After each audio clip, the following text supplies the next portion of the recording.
Hey guys, welcome back to Moneo Pura. In today's video, I'm going to be showing you guys how I make my turmeric face wash.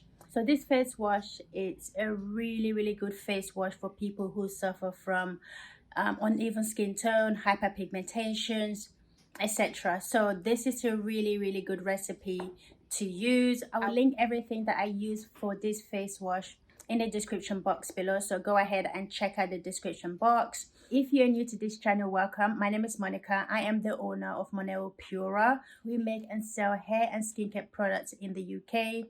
Our website, our Etsy store is linked in the description box below, so if you want to buy from us, the details will be in the description box below. We ship worldwide.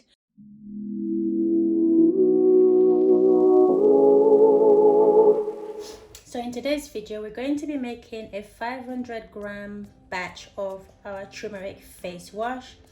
Remember that the ingredients will be listed in the description box below, so go ahead and check that out. If you like this video, subscribe. If you're going to use the ingredient listed below, subscribe to the channel and support the channel. So what I'm going to do in this video is show you guys the process of me making this face wash. So this is not a detailed video. I'm just showing you guys slowly how I add my ingredients, and I add them in this order. We're going to start off first with our oil phase, and with my oil phase I already have a turmeric infused oil, and I do this because I also make turmeric face oil, and this really helps speed up the process. So we're going to add 75 grams of our turmeric infused oil. And this turmeric oil is infused with sweet almond oil, so 75 grams. To our 75 grams of turmeric infused oil, we're going to add 10 grams of hemp seed oil. And then we're going to add 20 grams of neem oil. And 10 grams of Polysorbate 80. So we're going to cover this and set this to the side. And now we're going to do our water phase. And I do my water phase in two parts. So I'll be adding glycerin and some part of the water to this container.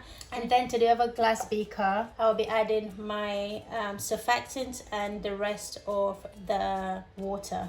So first we're going to add our Xanthan Gum, 2.5 grams of Xanthan Gum. To the Xanthan Gum, we're going to add glycerin to help dissolve the Xanthan Gum. So let's add 20 grams of glycerin. So we're going to mix the glycerin and the Xanthan Gum together before adding our water, our distilled water. So we're going to add 110 grams of distilled water to this container, and then we're going to add the rest of the 100 grams to the beaker with the surfactant.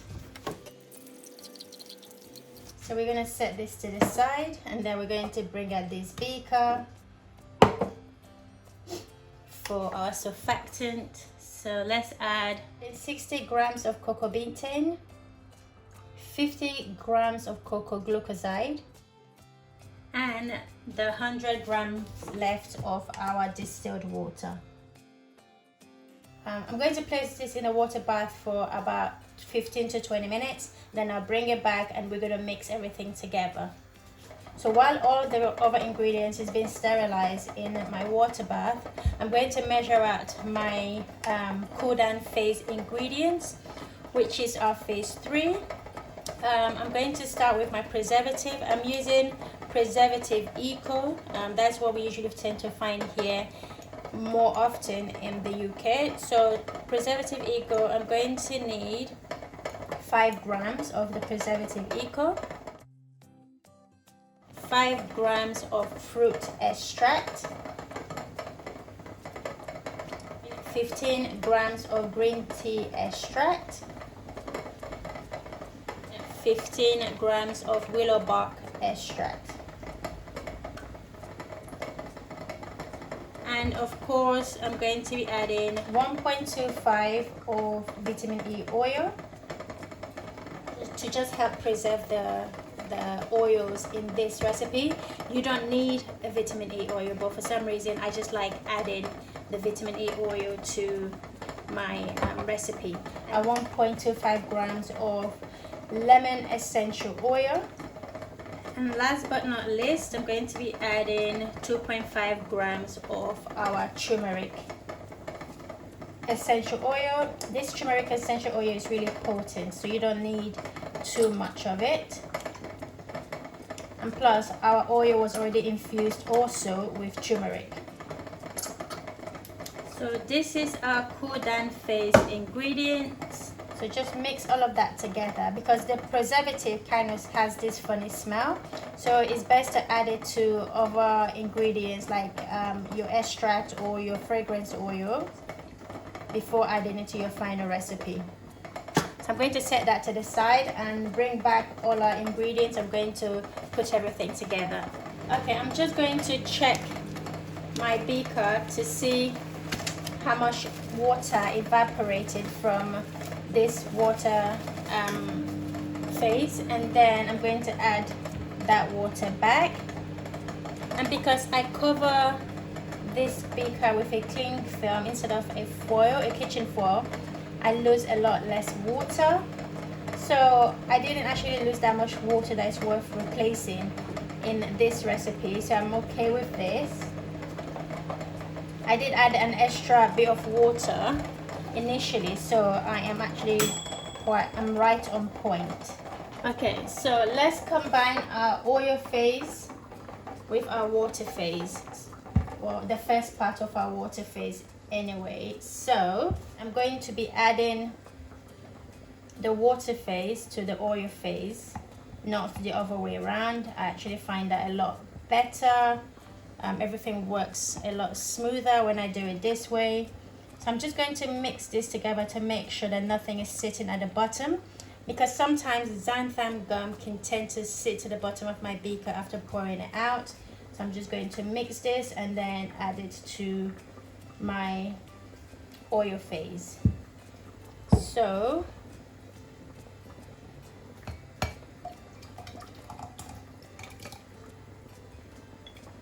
and just scrape off any excess that is down there. Okay, now that's all mixing together and the temperature is up to how I like it. I'm going to just mix this first with my spatula and go in with my immersion blender, which I've already sanitized. Let's go in with our immersion blender. And as you can see, the xanthan gum has combined nicely with my oils without creating unnecessary bubbles that would have been created if I had mixed all my surfactant and my water phase together. So what we're going to do now is, now that my xanthan gum and oil is combined together, I'm going to add the surfactant with the rest of the other water phase to this recipe. Mix it together gently by hand before going in with an immersion blender. So here, this is how this is looking. So I'm going to add the rest of my water phase ingredients to this right here. So we're just going to pour that in, and now we're going to slowly mix it together, and you're going to see how the color changes completely. That's because the pH level has increased drastically.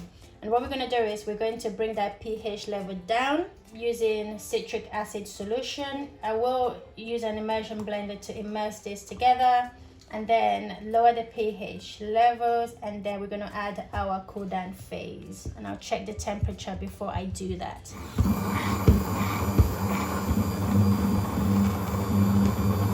Okay, so let's measure the temperature.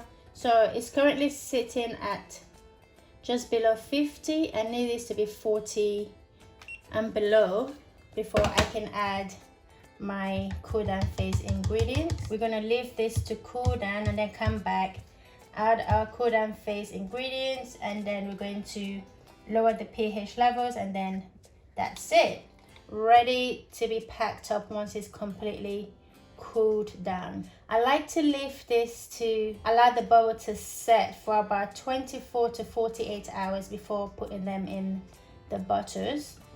So the temperature is now below 40 degrees. We're going to go ahead and add our cool down phase ingredients. So I balanced the pH for this recipe already. I used a 50-50 solution of citric acid and distilled water to lower the pH level, and it's currently now sitting at 5.5. So here is the final result of the face wash.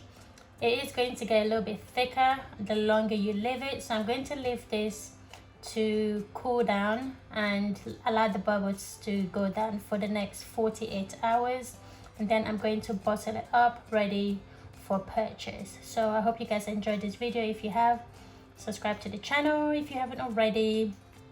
Follow us on our Instagram account. All our socials will be listed in the description box below. And also check out our Fair store. So we do wholesale on Fair as well. And our website and Etsy store is also linked in the description box below for retail as well. So hope you've enjoyed this, and I will see you guys in the next one. Bye.